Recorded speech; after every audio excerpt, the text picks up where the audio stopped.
सभी साथियों को नमस्कार। एजुकेशन स्पेशल यूट्यूब चैनल के माध्यम से आप सभी मित्रों का बहुत बहुत स्वागत है, अभिनंदन है। जैसा कि सभी साथी जानते हैं, एजुकेशन स्पेशल यूट्यूब चैनल के माध्यम से समय समय पर विभिन्न जानकारियां आप तक पहुंचाने का प्रयास इस प्लेटफॉर्म के माध्यम से किया जाता है।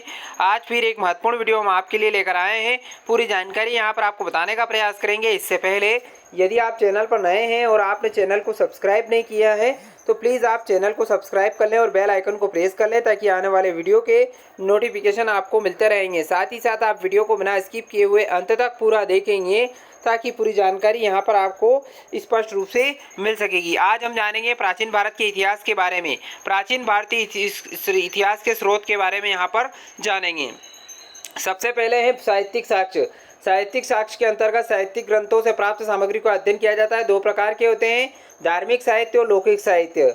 पूरा लेख शास्त्र शिलालेखों का अध्ययन करता है और ऐतिहासिक लेखों का संरक्षण विज्ञान म्यूजियोलॉजी शाखा के अंतर्गत होता है। अब बात करते हैं भारतीय इतिहास के स्रोत के अंतर्गत धार्मिक साहित्य। धार्मिक साहित्य के अंतर्गत ब्राह्मण तथा ब्राह्मणोत्तर ग्रंथों की चर्चा की जाती है। ब्राह्मण ग्रंथों के अंतर्गत वेद, ब्राह्मण ग्रंथ, उपनिषद, आरण्यक, वेदांग, रामायण, महाभारत, पुराण तथा स्मृति ग्रंथ आते हैं। ब्राह्मणोत्तर साहित्य के अंतर्गत बौद्ध एवं जैन साहित्य से संबंधित रचनाओं का उल्लेख किया जाता है।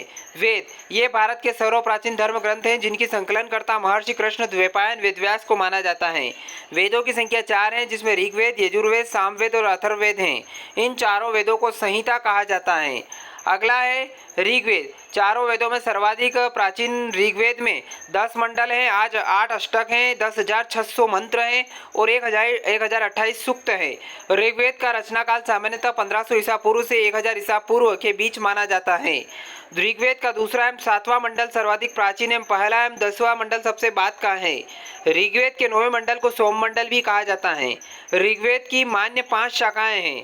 शाकल है, आश्वलायन है, मंडूकायन है, शंखायन है और वाष्कल है। यानी कि ऋग्वेद की 5 महत्वपूर्ण शाखाएं हैं। ऋग्वेद के 10वें मंडल के पुरुष सूक्त में सर्वप्रथम वर्ण व्यवस्था का उल्लेख मिलता है।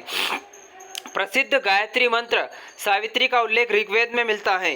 सामवेद को भारतीय संगीत का मूल तथा अथवा जनक कहा जाता है। यह मुख्यतः यज्ञों के अवसर पर गाए जाने वाले मंत्रों का संग्रह है। सामवेद में 1875 ऋचाएँ हैं, इसमें मात्र 75 ही नई है, शेष ऋग्वेद से ली गई हैं। इसके अलावा इस वेद की 3 मुख्य शाखाएं हैं, जैमिनीय, राणायनीय, कौमुदीय। यजुर्वेद में यज्ञ के नियम और विधि विधानों का संकलन मिलता है। यह एकमात्र ऐसा वेद है जो पद्य एवं गद्य दोनों रूपों में लिखा गया है। इस वेद के 2 भाग हैं, कृष्ण यजुर्वेद और शुक्ल यजुर्वेद। कृष्ण यजुर्वेद की 4 शाखाएं हैं, तैत्तिरीय, कठ, कपिष्ठल और मैत्रायणी। यजुर्वेद धार्मिक अनुष्ठानों से संबंध रखता है। शुक्ल यजुर्वेद की प्रधान शाखाएं मध्यान्ह और काण्व हैं। शुक्ल यजुर्वेद की संहिताओं के रचयिता वाजसनेयी के पुत्र याज्ञवल्क्य हैं, इसलिए इसे वाजसनेयी संहिता भी कहा जाता है। इसमें केवल मंत्रों का समावेश है। अथर्ववेद में सामान्य मनुष्यों के विचारों एवं अंधविश्वासों का विवरण मिलता है। इसमें कुल 20 मंडल हैं, 730 ऋचाएँ हैं और 5987 मंत्र हैं। अथर्ववेद की 2 शाखाएं हैं, शौनक और पेपलाद। उपनिषद, इसका शाब्दिक अर्थ होता है समीप बैठना। इसमें आत्मा, परमात्मा एवं संसार के संदर्भ में प्रचलित दार्शनिक विचारों का संग्रह है। उपनिषद वेदों का अंतिम भाग है, इसे वेदांत भी कहा जाता है। उपनिषदों की संख्या कुल 108 है। प्रमुख उपनिषद हैं ईश, काठ, केन, मुंडक, मांडुक्य, प्रश्न, ऐत्रेय, तैत्तिरीय, छांदोग्य, बृहदारण्यक, श्वेताश्वर, तार, कौशिक, मैत्रायणी।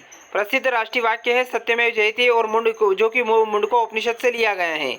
अब बात करते हैं आरण्यक की। यह ब्राह्मण ग्रंथों का अंतिम भाग है। इसमें दार्शनिक और रहस्यात्मक विषयों का वर्णन है। इसकी रचना वनों में पढ़ाए जाने के निमित्त की गई है। प्रमुख आरण्यक ऐत्रेय, शांखायन, तैत्तिरीय और बृहदारण्यक, जैमिनी, तवलाकार हैं। वेदांग, वेदों की भली भांति समझने के लिए 6 वेदांगों की रचना की गई है। ये वेदों के शुद्ध उच्चारण तथा यज्ञादि करने में सहायक थे। पुराणों की संख्या 18 है। रामायण, यह आदि काव्य है। इसकी रचना प्रमुख शताब्दी के आसपास संस्कृत भाषा में वाल्मीकि द्वारा की गई थी। प्रारंभ में 6000 श्लोक थे, जो कालांतर में 24,000 हो गए। इसे चतुर्विंशति सहस्त्री संहिता भी कहा जाता है। महाभारत, महाभारत इस महाकाव्य की रचना चौथी शताब्दी के आसपास महर्षि व्यास द्वारा की गई थी। प्रारंभ में इसमें 8,800 श्लोक थे, जिसे जय संहिता कहा जाता था। इसके पश्चात इन श्लोकों की संख्या 24,000 हो गई और इसे भारत कहा जाने लगा। कालांतर में इसमें श्लोकों की संख्या 1,00,000 हो जाने पर महाभारत या शत सहस्त्री संहिता कहा जाने लगा। महाभारत का प्रारंभिक उल्लेख आश्वलायन ग्रह सूत्रों में मिलता है। सूत्र: इस साहित्य की रचना ईसा पूर्व 6ठी शताब्दी के आसपास की गई थी। इस सूत्र को कल्प भी कहा जाता है।